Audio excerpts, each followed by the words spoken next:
So, when did you first start putting on shows at the Jailhouse?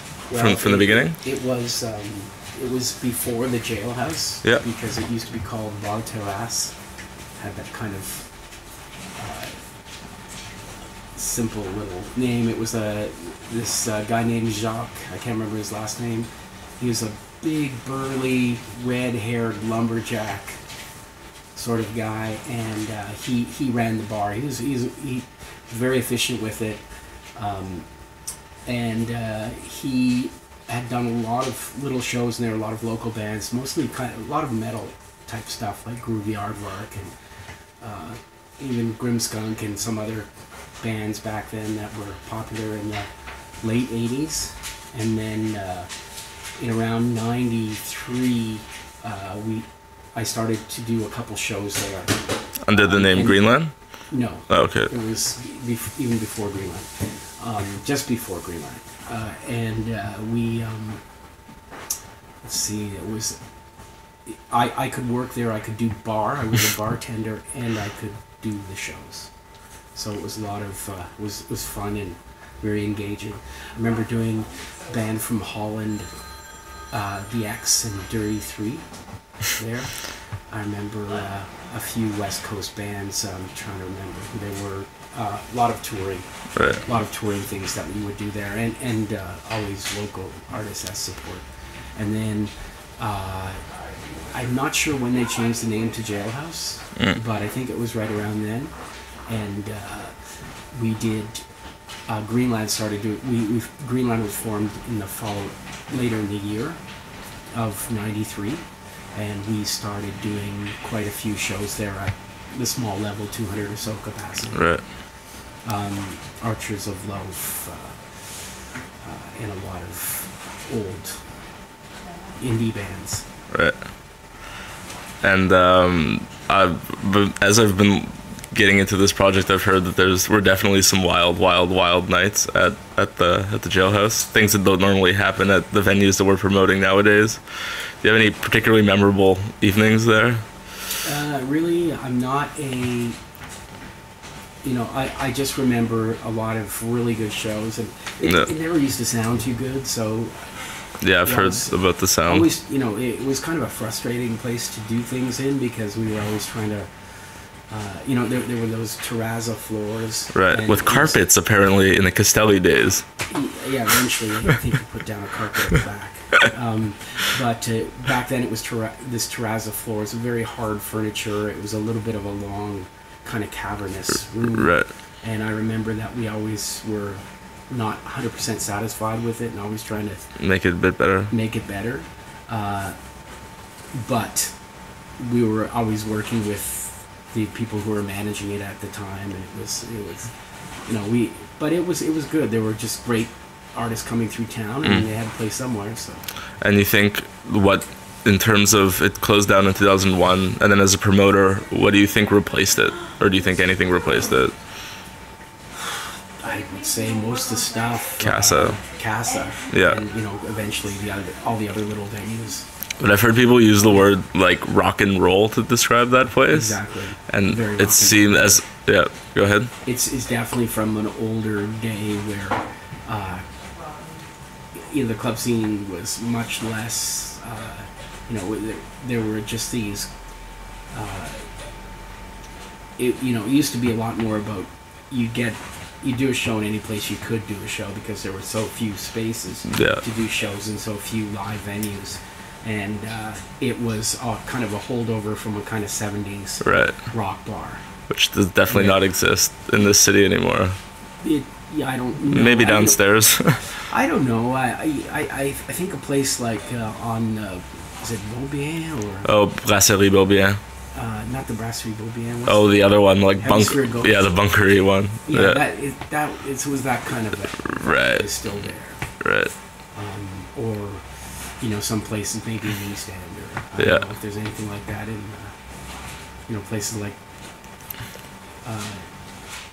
Yeah, there's really not much that exists like that for sure.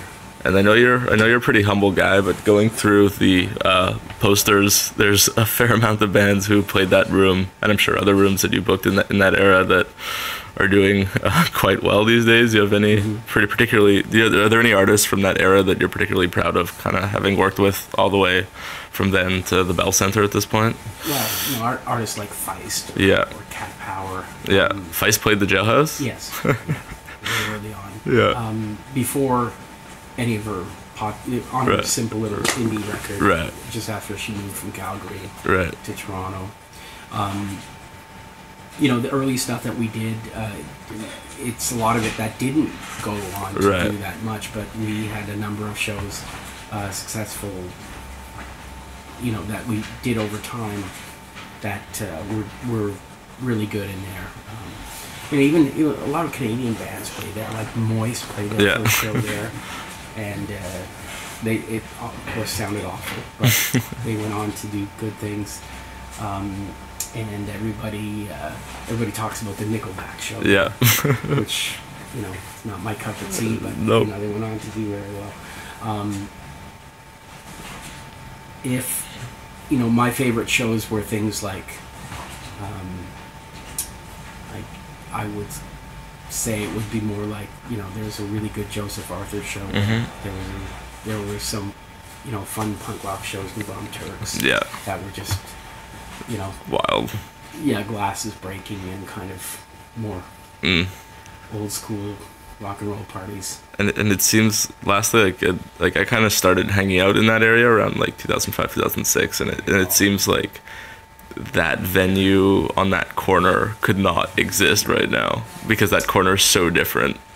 It kind of represented an era that's definitely not there. Yeah, that was more. That used to be the top of the main drag, and now it's the middle. It's like the middle of Condo land. There's so many new. Every little space is full there now. Yeah, it's a lot of residential. And it used to be more loft-like. And, upstairs, the building above it, there were so many parties in the lofts upstairs all the time and across the street. And so that was more of a loft culture. And people, independent parties, artists who had jam spaces and whatnot. Right. All right. So that's really changed. Yeah, I could see. Yeah. All right. Well, anything else to add, or? There's probably so much to say. I probably should have looked through those just to refresh my memory. Yeah. I remember the Archers of Low show was one of the early first real Greenland productions there. Yeah. And I think that night was a huge, fun celebration of starting to do things there. And I think we just got set, and we did a run of shows from there. Hundreds of shows that were well attended, and they were sort of like the formative shows of a lot of the indie scene. I interviewed someone yesterday who said that the last big show there was the night before September 11th, 2001. Yeah. Do you remember the last show that you did there? Was it that show? I remember going to a show around that week. We were all there. A whole bunch of people. Who was playing? Yeah. I can't remember. But you can't remember like a big blowout show? No. Alright. Yeah. It was... Maybe Caselli knows. Yeah. That's a big good one to hear. It was across the street from our office at that time. Yeah. Okay. So that was when you shared were it. there like often. Yeah. Like sometimes a couple times a week. We had usually at least, a show. Like I think it might have been like something like Gaza Strippers or I remember maybe one of those rock and roll type bands back then. Detroit Cobras. Does that make sense? Yeah. All right. Yeah. Thanks so much. All right.